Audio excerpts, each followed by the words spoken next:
This is a song you may have heard of. It's a song by Harry Chapin called Circle. And if you know it, either now or by the time I'm getting close to the end, you're more than welcome to sing along.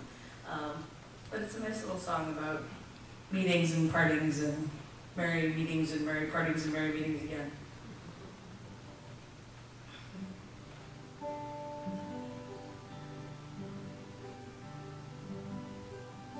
All my life's a circle, sunrise and sundown. Moon rolls through the nighttime till the daybreak comes around. All my life's a circle, I can't tell you why. Seasons spinning around again, the years keep rolling by. Seems like I've been here before, can't remember when. Got this funny feeling that we'll all be together again. No straight lines make up my life, all the roads have bends. There's no clear-cut beginnings, and so far no dead ends. All my life's a circle, sunrise and sundown. Moon rolls through the nighttime till the daybreak comes around. All my life's a circle, I can't tell you why. Seasons spinning around again, years keep rolling by. I've found you 1,000 times, I guess you've done the same. Then we lose each other, it's just like a children's game. As I find you here again, thought runs through my mind. Our love is like a circle, let's go around one more time. All my life's a circle, sunrise and sundown. Moon rolls through the nighttime till the daybreak comes around. All my life's a circle, I can't tell you why. Seasons spinning round again, the years keep rolling by.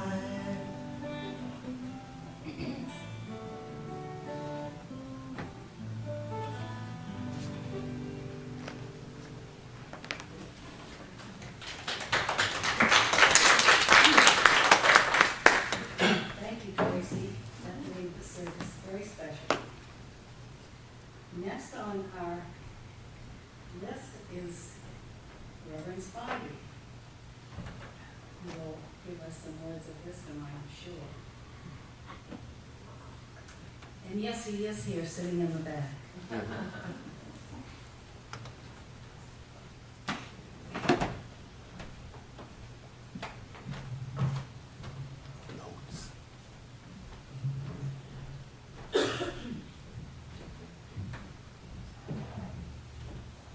Oh, the pulpit's larger.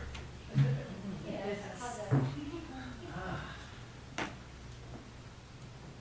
sitting in the back because I'm not feeling too well still. I've been sick off and on all week, and I don't know if I'm contagious or not. Some would like me to be contagious, but not for this. It's been said that there are 4 seasons in a man's life. The time when he believes in Santa Claus, the time when he no longer believes in Santa Claus, the time when he is Santa Claus, and the time when he looks like Santa Claus. Ecclesiastes chapter 3 is a favorite and famous passage.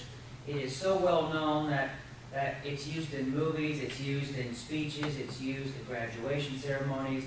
It's classic. There is a time and a place for everything, and a season for every activity under heaven. There's a time to be born and a time to die, a time to plant and a time to uproot, a time to kill and a time to heal. That word kill does not mean kill in modern day vernacular. The Hebrew word for this particular word means come to an end, as in a relationship or as in a situation. A time to tear down and a time to build. There's a time to weep and there is a time to laugh. There's a time to mourn and a time to dance, a time to scatter stones, and a time to gather stones. We gather stones here. We do that at a certain time. There is a time to embrace and a time to refrain from embracing. Do not touch.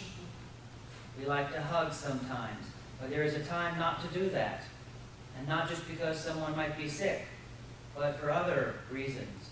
When someone's heart isn't ready to be touched, when the embrace is not welcome. There's a time to search and a time to give up searching. A time to keep and there is a time to throw away. A time to tear, a time to mend, a time to be silent, and a time to speak.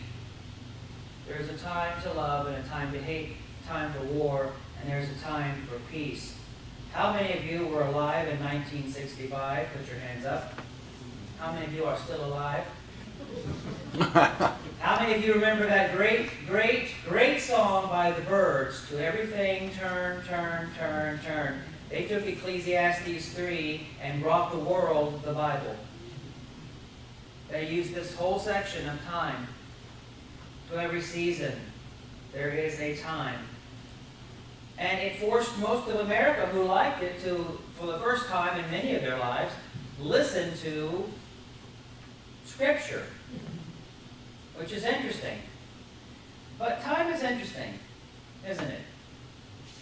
Do you ever feel like everything happens to you all at one time? How many times do I hear that in my work?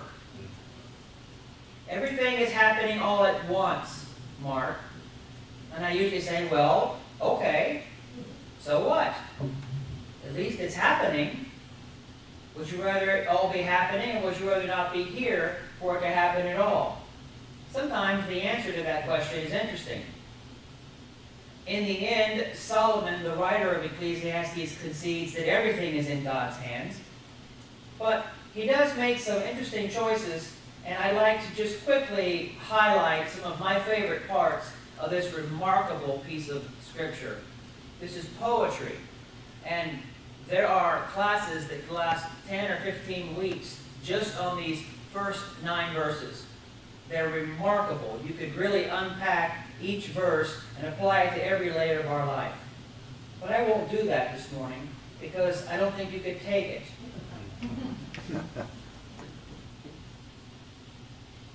Let's just begin by the obvious.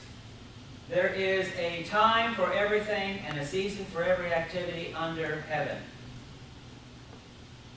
There's a time for every activity. Everything has its place. Every person has their time. Grandpa used to say every dog has his day. How many of you dogs have had your day? Only 2. Some of us aren't done. Well, everyone gets their 15 moments of fame, so to speak. You want more. You're stingy and greedy. You want more fame. More moments. I've had my 15 minutes of fame several times. I'm exhausted. When I was in my 20s, I was so famous it was ridiculous. It was ridiculous how many churches wanted to hire me until they got me. It's one thing to want something, it's quite different to have it. And once they got me and hired me to be the professional they wanted me to be and said, here are the goals, and I accomplished them, they didn't like what was happening. It was called growth. And they didn't like that. Those growing pains were difficult to adjust to. And so they called me on the carpet in the back room, in the boardroom, and I finally said, I've had enough of you, and I'm not going to do this any longer. That happened several times in my 20s. But you know, when you're in your 20s, you're sassy and you think you can change the world.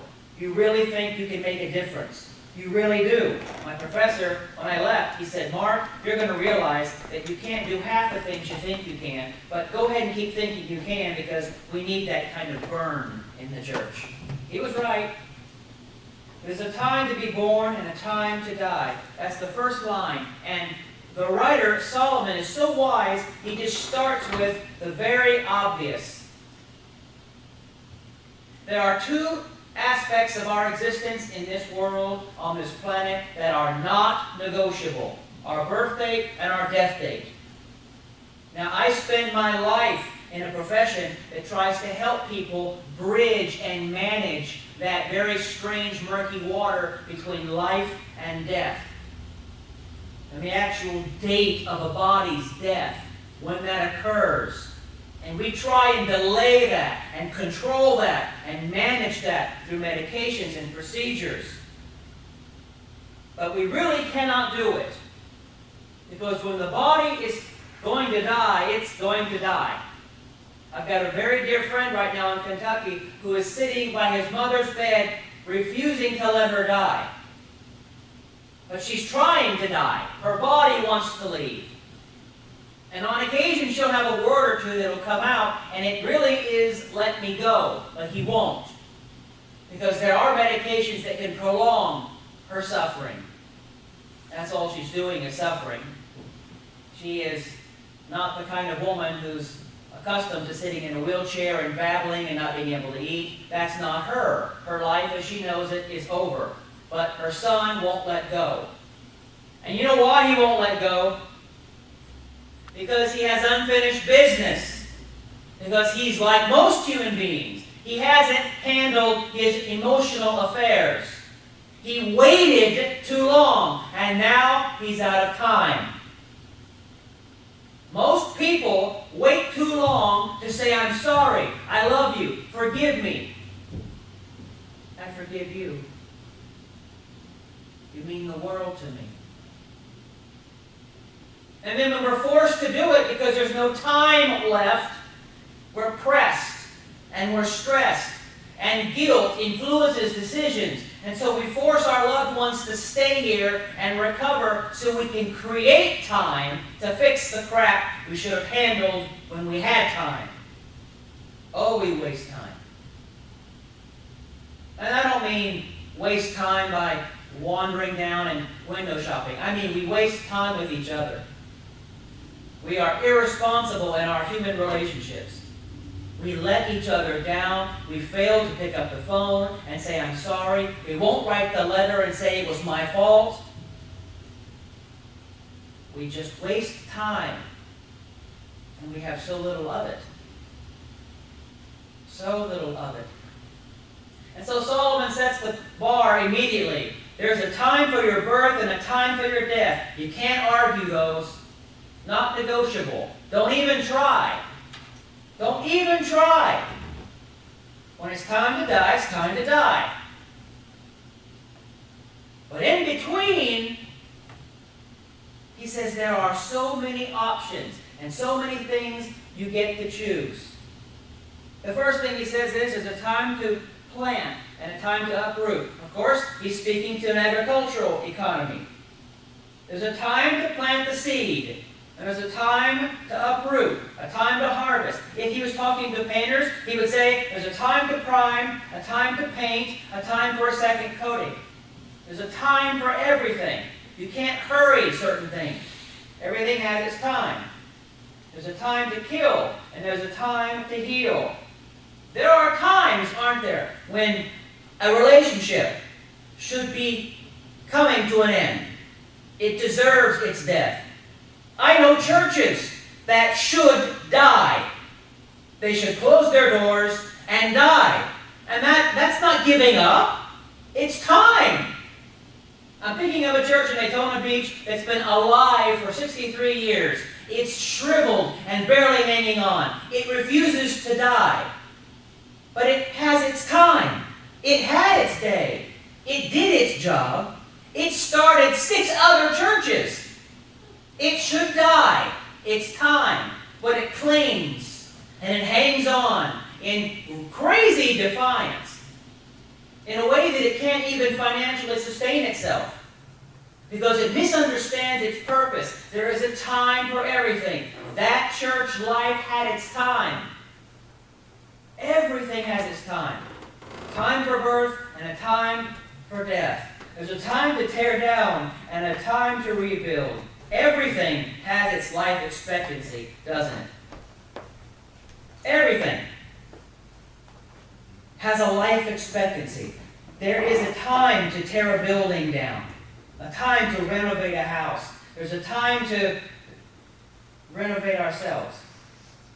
I love the next one. A time to laugh and a time to cry. How many of you love to laugh? Prove it! Start laughing! How many of you are regular criers? Listen, I cry at Publix commercials. That is brilliant marketing. It goes right to the heart of humanity and family and lost times where people got together, where grandma came out with something she made herself. Not some stupid boxed crap that you buy and heat up. It was real.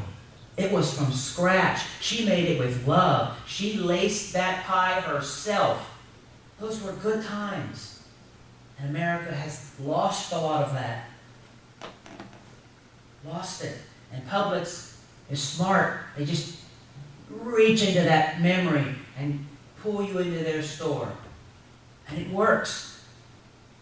And it brings a tear to my eye, not because I like Publix, but because I miss those times.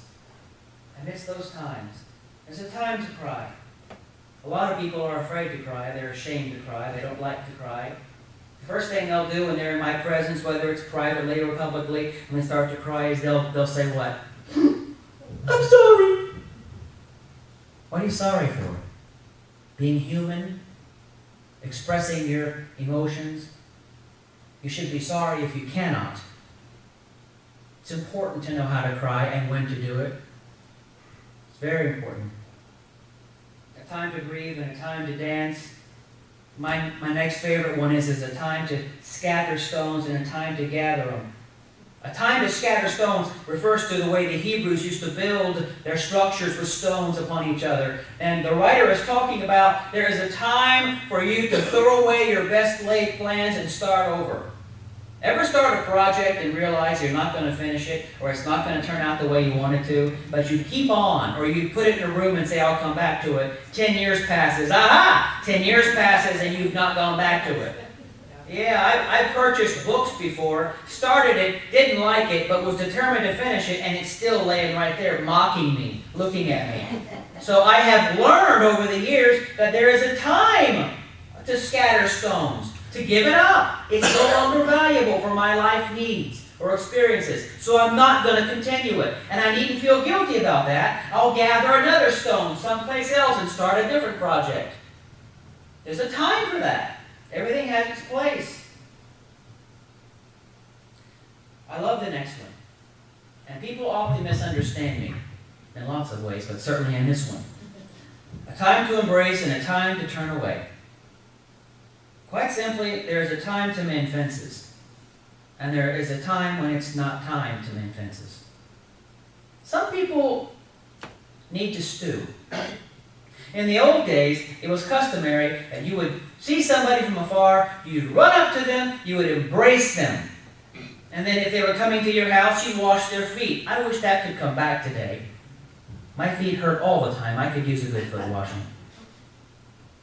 But there is a time when people do not want to be touched, and the heart is not ready to be embraced. And we have to recognize that there are people who are still cold and unprepared and unwilling to be embraced in that way. And you must discern when that time is. There's a time sometimes when there's no more embraces, and you must say goodbye to relationships, to friendships, to romantic relationships, to jobs that you thought you were in love with, to homes and neighborhoods that you thought you couldn't live without. There is a time to continue to embrace, to try and make it work, and there's a time to say, I have to refrain from embracing you. The love is over. And that's not necessarily an evil thing. It's just time. It's time. Let's go our separate ways. There's a time to search, and there is a time to lose. Ever lose something? Besides your brain, your mind, your way in life. Well, most of us have lost something. I lost a ring on the beach. Being a beach kid, that makes sense that I would do that. And I bought it for myself. I've never bought jewelry for myself except this one time. I was 14. And it was my birthstone, a garnet ring.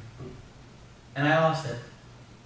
I looked for that ring for 5 weeks, 6 weeks. Borrowed friends' metal detectors. I was heartbroken that I lost that stupid little ring. And then it occurred to me, well, it's lost. There is a time to stop looking for it, and there is a time to let it go. Now I'm looking for it again at the age of 50. It's not my ring I'm looking for, it's my youth I'm looking for. Because I am officially in midlife conversation. I won't call it crisis because I'm not at crisis rate level yet. I'll let you know. But at 50, it's occurring to me that I'm not young and I'm not old. I'm in the middle. And there are days when I wish I had the energy of a 20-year-old, but the intelligence and wisdom of a 50-year-old. And I don't have it. I would love to get up and not hurt. I would love to get up and be energetic. I would love to have the energy for all the projects my mind wants to do. And so there is a time to say, I have to say goodbye to what was and embrace what is.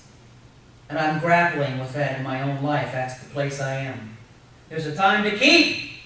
My favorite one. I use this when I talk to hoarders. There's a time to keep and a time to throw away. It's hard to do that. Please don't raise your hands if I ask the question. I don't really want to know. My heart can't take it this morning.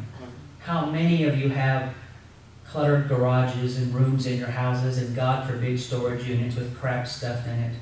Oh my heavens, oh my heavens. And guess what? When you die, someone has to take care of all that crap. And it is a huge burden. Huge. Huge. It takes them months to sort out your crap. That means nothing anyway. Nothing. It just means nothing. Nothing.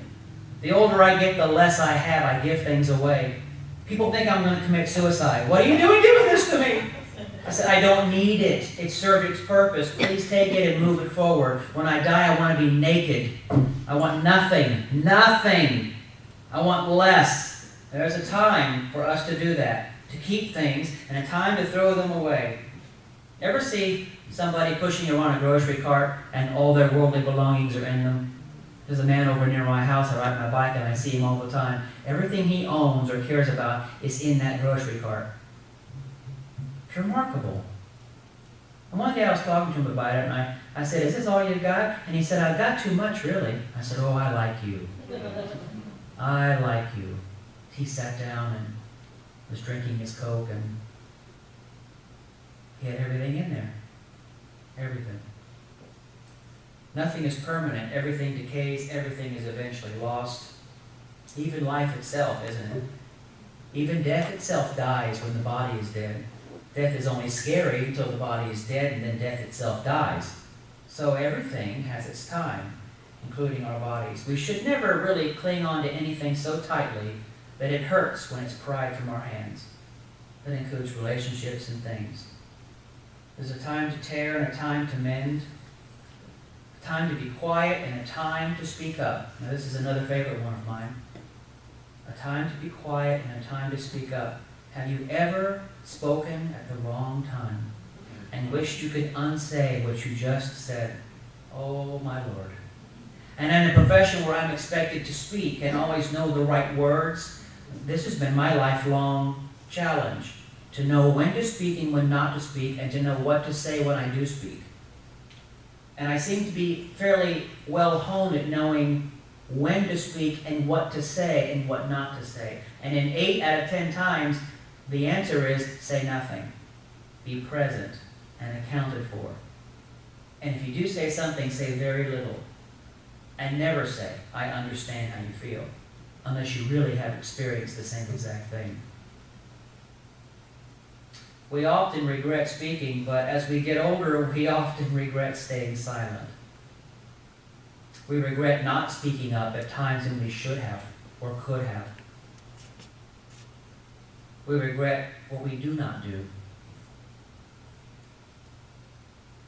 To conclude, I'd like to read a cute little story. The son says, Daddy, may I ask you a question?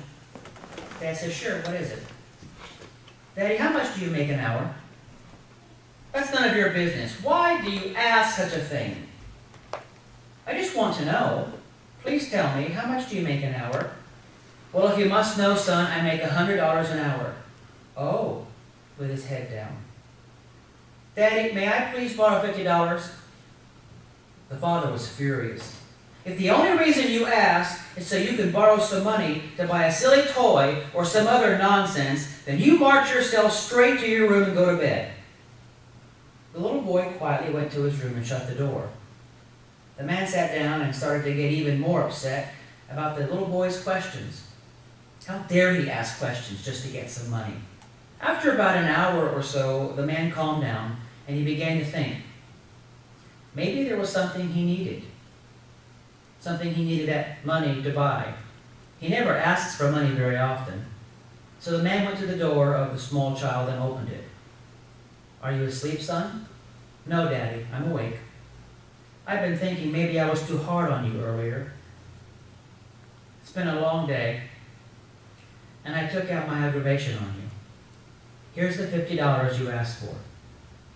The little boy sat up smiling. Oh, thank you, Daddy. Then, reaching under his pillow, he pulled out some crumpled up bills. The man saw that the boy already had money, and he began to get angry again. The little boy counted out his money and then looked up at his father. Dad said, "Why do you want more money if you already have some?" "Because I didn't have enough. Now I do." "Daddy, I have $100 now. Can I buy an hour of your time?" "Please come home early tomorrow. I want to have dinner with you." The father was crushed. He put his arms around his little son and begged for his forgiveness. There's a time in heaven for all things. Let's not waste our time.